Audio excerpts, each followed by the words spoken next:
এই যে আমাদের যে পোলারাইজেশনের রাজনীতি ছিল, যেটা বললেন যে কে মানে ট্যাগের রাজনীতি, একটু খালেদ বলছিল যে আমার বিভিন্ন পজিশন যেটা আওয়ামী লীগের এগেনস্টে বা তৎকালীন সরকারের এগেনস্টে গিয়েছিল, সেই জন্য শিবির, হিজবুত তাহরির, আইএসআই, মানে কোনো কোনো ইমাজিনেশনের কোনো লিমিট নাই।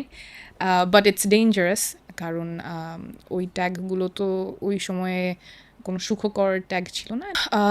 সেই পোলারাইজেশনটা আমার মনে হয়েছে যে বিগত বছরগুলোতে সেই পোলারাইজেশন থেকে অনেকে চেষ্টা করছে বের হতে, specially young people, they were raising their voice যে না, এটা আমরা চাই না।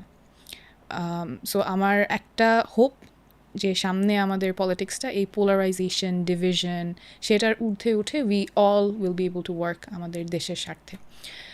বাট এটা একদিনে চেঞ্জ হবে না, সেটাও আমাদের বাস্তবতা, কারণ আমরা একটা দীর্ঘ সময় ওই ট্যাগিং, ডিভিশন, পোলারাইজেশনের মধ্য দিয়ে একটা কালচার সৃষ্টি হয়ে গেছে। তো কালচার চেঞ্জ তো আর খুব তাড়াতাড়ি হবে না, কিন্তু ওই সদিচ্ছাটা আমি আশা করব যে সব পক্ষের মধ্যে থাকবে, যে আমরা আবার সেই ডিহিউম্যানাইজেশন, ট্যাগিং, সেটাই যাতে আর ফিরে না যাই।